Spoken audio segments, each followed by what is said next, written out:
Alright guys, this isn't as much of a tutorial as how to take apart your FS-300. I believe PandaCam or PandaVid did a video on that already on YouTube. I'll link that in the description below. But it's fairly simple. You're going to remove the 4 screws on the front, which removes this front piece. You're going to remove the 4 hex screws, I believe these are, on each side, which removes the sides. And you're going to remove the back, which has another 6 screws on the back. And that removes the back panel. These rear screws, I actually found out you don't have to remove. These are just L brackets, metal L brackets that are connected to these 2 screws. These middle screws in the back you do not have to remove. You're going to unplug your device. Obviously you don't want to do this plugged in. And you're really just going to slide open. You're going to remove the grill. And there'll also be a small plastic piece inside here which you're going to remove. You're going to remove 4 screws from your fan. They're going to look like this. My new fan came with new screws. I'm just going to use the stock screws that came with this fan. When you guys disconnect your fan, there's going to be 2, I already took this apart, but you're going to have 2 little red pieces of tape or glue. I can just use a fine needled device like this. And you can just kind of scrape it off the sides. And then what you're going to do is just use a pair of needle nose pliers and simply pull the fan out. And then you have your 2-prong fan. Now what I did was I went ahead and I bought the adapter on PandaVid's or PandaCam's comment section. And it looks like this. It basically is going to take the 4-pin from the new fan and downsize it to a 2-pin. This works. I tried it, and that's so you don't have to go ahead and make any modifications or splice or anything like that. This will be like $8 on Amazon. I'll put a link in the description. After you remove your screws on your fan, you simply just gently remove it like so. And there you have it. This is your stock fan right here on the FS-300. Stock, it comes with a Crown Thermal brand fan, which if you look on their website, you will see all the specifications. I'll put it on the screen for you right here. Stock, this fan comes with a noise level that's 29 decibels and 1900 RPMs. Now I try to find a fan as close to this as possible, and the original fan I went for was this. I was originally trying to go for the lowest noise fan that I could find, and I found this one on Amazon. It's very low noise. It registers at about 12.1 dB, if I'm not mistaken. So that's the lowest noise fan I found out there. However, this fan is only 1200 RPMs, and the CFM, which is the airflow, I believe was about half of what the stock one was, at only like 35, somewhere in the mid 30s.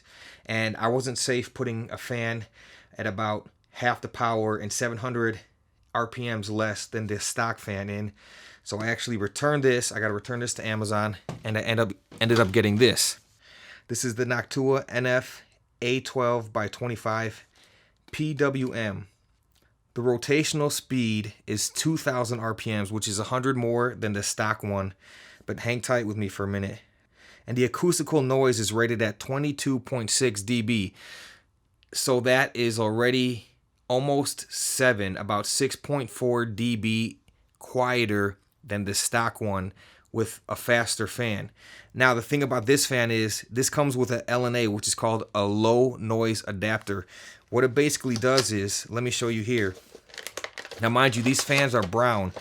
I didn't have a problem with it because it's going inside the device. You could probably take some high heat or heat resistant black paint and paint this. I decided not to. I don't know how that would turn out. I'm fine with putting a brown fan inside of there. It's going to be covered by a grill. It's going to be facing downward. No one's really going to notice anyways. I don't care about that. But the cool thing about this fan is it comes with what's called a low noise adapter. And what this does is it actually takes the voltage, that's the power that's coming from this fan, and it cuts it.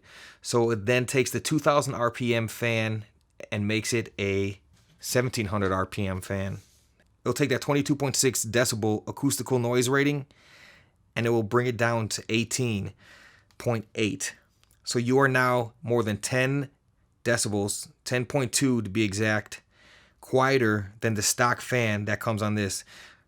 From my understanding, and those that know audio, each decibel is not a percentage, but it is a multiple of the amplitude of the volume. So if we're taking it down over 10 decibels, you're quieting this fan by 10 times. So it's going to be 10 times quieter in essence. So that's what we're going to do. We're going to put this new fan in. We're going to use a low noise adapter, and it's going to take it from the 2000 stock RPMs to 1700 RPMs, which is only 200 RPMs slower than the stock fan. And then it's going to lower the acoustical noise by at least 10 decibels. So Noctua is, I believe I'm saying that right, is one of the best and most quiet fans on the market. So we're going to go ahead and install this. It's my first time installing it.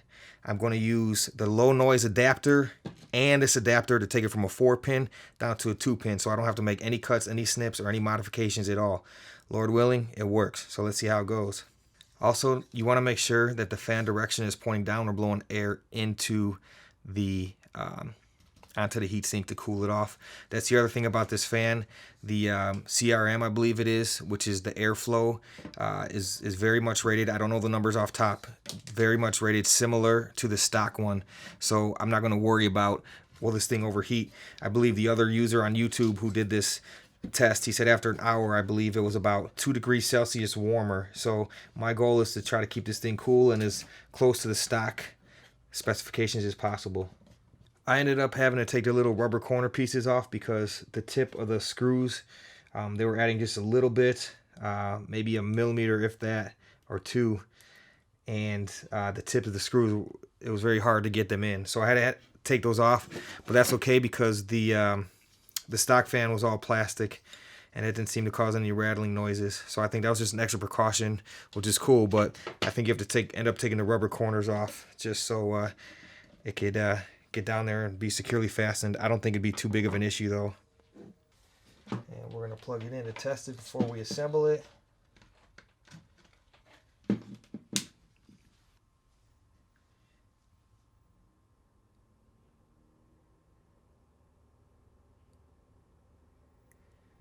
And already it is quieter, but we'll see on the final test just how quiet it is. You can still hear it,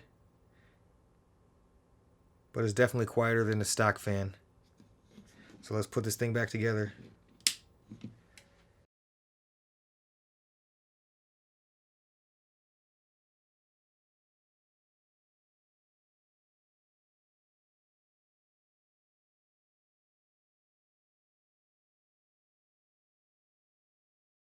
And there you have it. New fan installed. It is maybe a little unsightly. Like I said, if you'd like to hit it with some heat resistant black paint or something, I'm sure you can. But these premium fans come stock brown and tan. Unfortunately, they don't have any black ones. And now the sound test.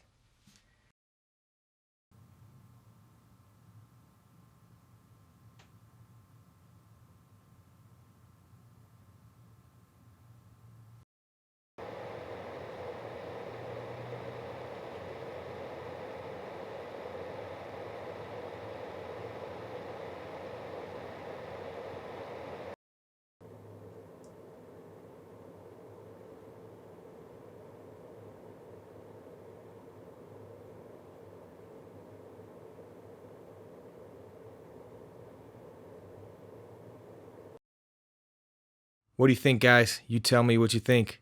Leave your comments in the feedback below. I recorded this with my sound devices mixed pre-10 to get the cleanest recording that I can. Really quiet and clean preamps. I hope this video served of value to you. If it did, please hit the subscribe button. My goal is to bring plenty of value to you guys over time.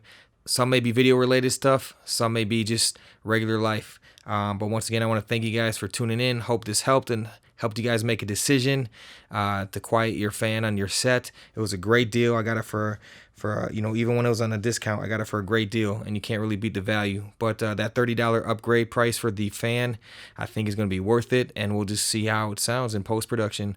Thanks again for tuning in. God bless you.